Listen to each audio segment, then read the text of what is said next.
L'équipe de France peut assurer sa qualification pour les huitièmes de finale dès ce samedi. Des nouvelles de la blessure de Neymar, toute l'actualité autour du mondial avec notamment le programme du jour. C'est tout de suite dans notre journal de la Coupe du Monde 2022.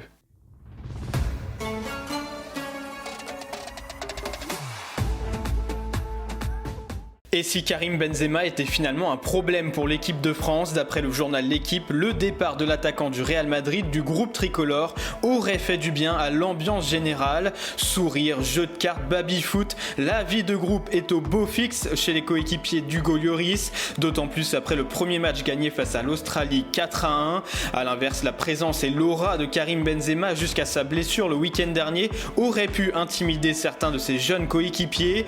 Depuis le départ du il y aurait même un avant et un après dans la vie de groupe avec une atmosphère beaucoup plus légère à l'hôtel des Bleus. Sans le ballon d'or omniprésent de par son statut, certains joueurs des Bleus peuvent davantage se libérer ou prendre encore plus de responsabilités, à l'image de Kylian Mbappé devenu l'unique leader offensif de l'équipe de France. La star du PSG peut également mettre à profit sa bonne relation avec Olivier Giroud, de retour dans le 11 de départ suite au forfait de Karim Benzema. Alors la blessure de Kabenouévé serait-elle finalement un mal pour un bien en équipe de France? Quel est votre avis? Dites-le nous dans les commentaires.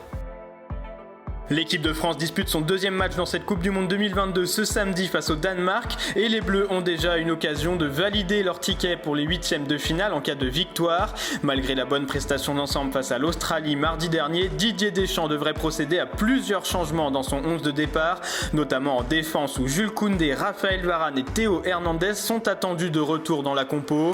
À la place de Benjamin Pavard, Ibrahima Konaté et Lucas Hernandez forfaits pour le reste de la compétition.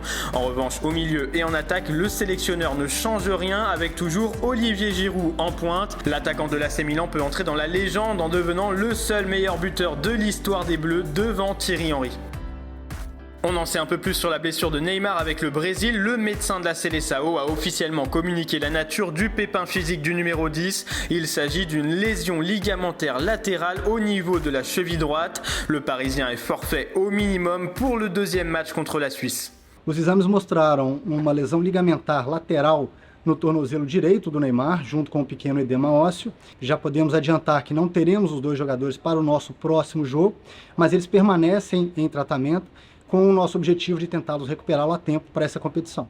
Et d'après les dernières informations de la presse brésilienne, Neymar viserait un retour pour les huitièmes de finale, d'autant plus que le Brésil pourrait déjà être qualifié avant le dernier match face au Cameroun. Dans un message publié sur ses réseaux sociaux, le principal intéressé a lui aussi donné des nouvelles rassurantes en affirmant qu'il était sûr d'avoir la chance de revenir parce que je ferai tout mon possible pour aider mon pays, mes coéquipiers et moi-même. Tout ce temps à attendre pour que l'ennemi m'abatte comme ça, jamais, je suis le fils du dieu de l'impossible et le mien est sans fin, a-t-il écrit sur Instagram. Et voici les résultats de la journée de vendredi avec l'élimination déjà du Qatar. Le pays hôte a été battu par le Sénégal 3-1 et prend la porte dès la deuxième journée. C'est seulement la deuxième fois dans l'histoire de la Coupe du Monde qu'un pays hôte est éliminé dès la phase de groupe après l'Afrique du Sud en 2010. A noter le match nul entre les Pays-Bas et l'Équateur, un partout. Tout reste donc à faire entre ces deux nations ainsi que les Lions de la Teranga avant la dernière journée. Dans le groupe B, l'Iran a battu le Pays de Galles 2-0 et s'est complètement relancé dans la course à la qualification. Et dans la soirée, l'Angleterre a déçu avec un match nul et vierge 0-0 face aux États-Unis. Et voici le programme du jour avec évidemment l'équipe de France à 17h contre le Danemark. Dès 11h, la Tunisie affronte l'Australie dans ce groupe D. Cette journée de samedi sera surtout marquée par un match au coup près entre l'Argentine et le Mexique à 20h dans le groupe C. Battu par l'Arabie Saoudite à la surprise générale, l'Albi Céleste de Lionel Messi n'a plus le droit à l'erreur sous peine d'être éliminé de la Coupe du Monde. Un peu plus tôt dans la journée à 14h, la Pologne affronte justement l'Arabie Saoudite.